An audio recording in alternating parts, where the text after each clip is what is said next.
Krishna everyone. Hare Krishna everyone. Welcome to our program on Srimad Bhagavatam study. In this particular session, we are giving the opportunity to the devotees of the class, the students in the class, to recite some important verses from Srimad Bhagavatam. So they have already taken some time to memorize the verses, and this is the opportunity where they can present in the class these verses without looking at the book and practice the uh, memorization of these verses. So the way we do this is mainly by giving the devotees the platform. They open their camera, they close their eyes, and then recite the verse. So once after they have recited the verse, uh, they analyze the verse by explaining the meaning of Sanskrit words in the verse, and then they come about with a roundabout translation of the verse, and then they, if there are some important points in the verse, they reflect on that.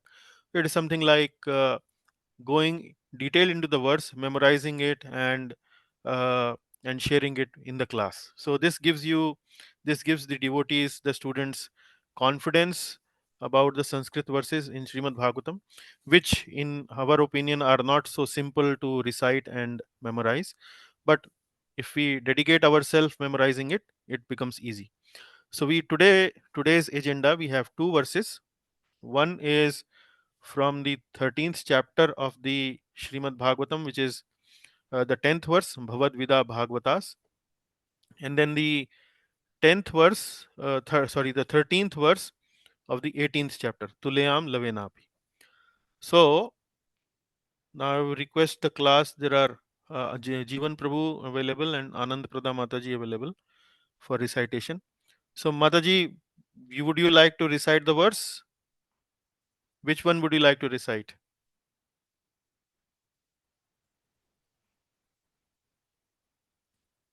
Anand Prada Prabhuji, Mataji, can you hear? Okay, yeah, yeah. Prabhuji, I just tried to memorize yesterday, so I'm not very, means I Yeah, will yeah. try. No problem, no problem. Don't worry. This is not a easy task, I know. Uh, so things can actually, other things can take precedence over this activity. But you have given it a try yesterday, and that's good. So please, which one would you like to recite? Either one. Okay, so please recite the 10th one, the 13th chapter, 10th one. Uh, Om Namo Bhagavate Vasudevaya.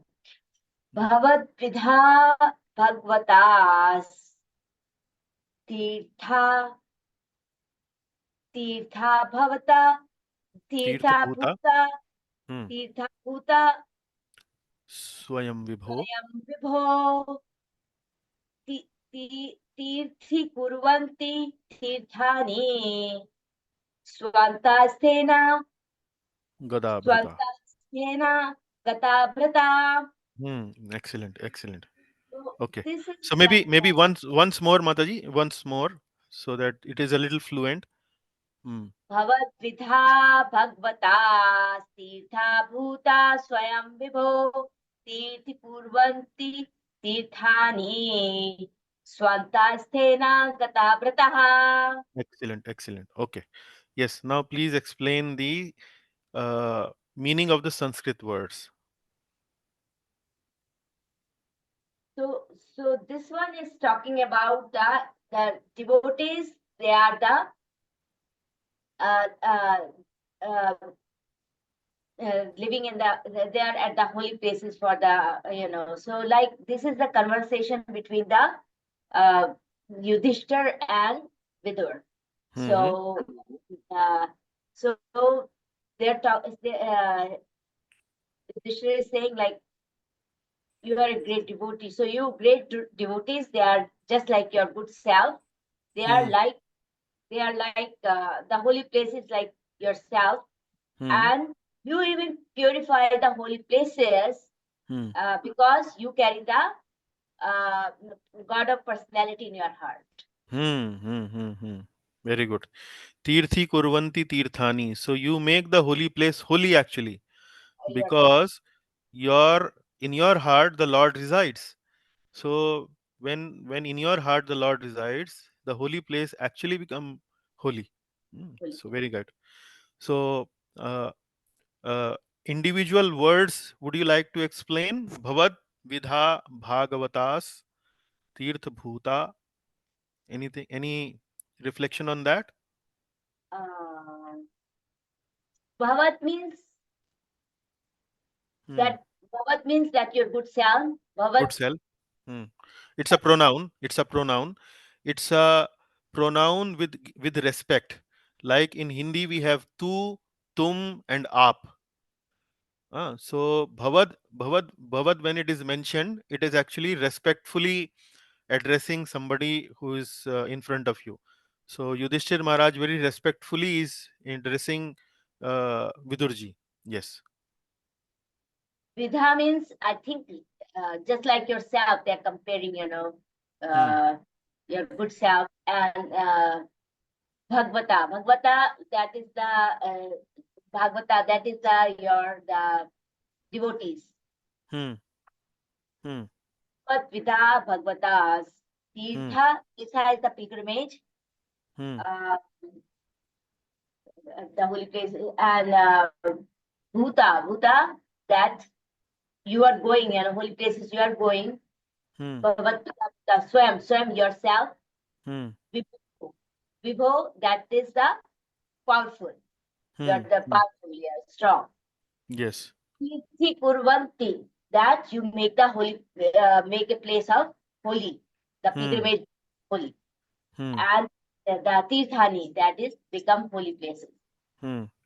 The, then Swanta, that Hmm. you have the Swanta means that situated. Situated. Yeah. Hmm. Okay.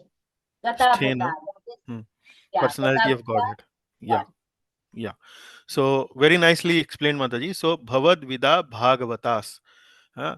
So Bhagavatas, like your good self, oh my dear Vidurji, Bhagavatas, like your good self. Like means Vidha, and Vidha actually means like, and Bhavat means yourself, respectful pronoun. So Bhagavatas, like your good self, Tirth Bhuta Swayam Vibho, are like holy places personified. Uh, so you are a person, and you are actually a holy place, moving holy place, mobile holy place. You are a mobile holy place. Tirth Bhuta Swayam Vibho. Tirthi Kurvanti Tirthani. You make a place, you make a holy place holy. Uh, People like you only make a holy place holy. Tirthi Kurvanti Tirthani. How do you make a holy place holy? Because Swantha Sthena Gadabhrita. Because in your heart the Lord resides. So when you move, any place becomes holy. You go here, you this place becomes holy. You go to place B, that place also becomes holy. So it's a very nice verse which explains uh, why a holy place becomes holy. So there is a question also later in the class on the quiz. We have asked a question on this particular verse also. So we will reflect then also. Now, thank you very much, Mataji, for your effort. Very nice. Thank you very much. And then now we go to Jivan Radha Govind Prabhu. Prabhuji, can you please recite verse number 13 of the 18th chapter? Yeah. Hare Krishna. Hare Krishna. Verse number 13 of 18th chapter. Tolayami, 1 minute. Tolayami lavenapi na swargam na punarbhavam bhagavat sangi sangasya martyanam kim utashishaha. Very nice. Very good. Okay. Now, please explain the meaning of the Sanskrit words. Actually, here, Hmm. this conversation is between the sages and the Suta Goswami. The sages are more and more eager to hear from Suta Goswami about Krishna Katha. So in this sloka, Tulayama means comparing. Comparing. Correct. Yeah. Lavenapi means even for a moment. Even for a moment. What even for a moment? Bhagavad Sangi Sangasya. The association of the Lord's devotees, even for a moment, na swargam, na punar, na punar bhavam. That is, even a moment of association with the Lord's, devotees, it cannot be compared to either to getting the higher going to a higher planet or liberation from the liberation from matter or material world. This is what is the thing. And now next thing is that Martyanam Kim Utasisha. See, what to speak of those in the material world, actually material people, they are liable for death, who are meant for death. So even a movement of devotees association is definitely more valuable compared to this. That's what is the essence of this verse. Right. This Yeah. is the thing. Very good, Prabhuji. So very nicely said. तुलयाम लवेनापि ना स्वर्गम ना पुनर्भवम भगवत संगी संगस्य मर्त्यानाम किमुताशिषः. Martyana means the material world, the people. Material world. Yeah. What to speak, what Yeah. is this, So that. a moment association, lavenapi, a moment association of your devotees, Bhagavad Sangi Sangasya, association of Bhagavad Sangis. Sangasya is association. Bhagavad Sangi actually means devotees. One who associate with the Lord is a devotee. So that is Bhagavad Sangi. And Sangasya. So association of somebody who associates with the Lord. So that is means Bhagavad Sangi Sangasya. So a moment association of a devotee of the Lord cannot be compared with Swarga, which is heaven, cannot be compared with Na Punarbhavan. Punarbhavan means moksha, liberation. So it cannot be compared even with the benefits of the Swarga or the enjoyment in the Swarga or the liberation, the impersonal liberation. You cannot compare that also. So when you cannot compare moksha and swarga with a moment association of devotee, then what to speak of small, what to speak of tiny, teeny weeny worldly benefits that somebody obtains in this material world. Martyanam kim utashisha. So what to speak of those small material benefits of this world? So that is something which the association of devotee has been glorified in this verse.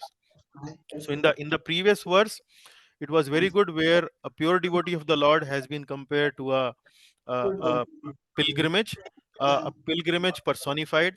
Actually, it's something like a moving pilgrimage. He sits in place A, that place becomes pilgrimage. He sits in place B, that place also becomes pilgrimage. He sits in the temple, he sits in the house, he sits in some other place, secluded place, maybe some forest. Anything becomes a pilgrimage because of his presence. That was the first one. And the second one, where the association of devotee has been glorified, and it cannot even compare with the benediction of the Swarga, the benediction of the liberation, and then what to speak of small benedictions of this material world. So this is how the two verses we summarize today. So very nicely summarized by both Jivan Prabhu and Anand Prada Mataji. I really appreciate your effort. Thank you very much. So we are still 6 minutes away from our class. What to do? We did it quite fast today.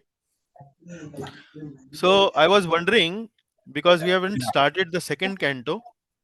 Yeah. We haven't still started the second canto, and we are still on first canto. Do you think in verse memorization class we deal with some of the prayers in the first canto of Srimad Bhagavatam, where we try to learn these prayers by chanting them together again and again, or practicing them, like for example Bhishma Stuti or Kunti Maharani's prayers? How do we go about it? So right now we finish all the shlokas of the first canto. First canto, Mataji, I think we have still, I think, 1 or 2 shlokas remaining. We completed today 13th verse of 18th chapter, and in the canto 1 in Bhakti Vaibhav, 15th, and this is 48th verse of the 18th chapter, and 16th verse of the 19th chapter. So we have learned those in the past. So 2 more remaining. So next class we can do these 2 as a practice, and then later on I wonder what do we need to do. Should we? I was thinking of maybe I stop the recording here. Why to record this?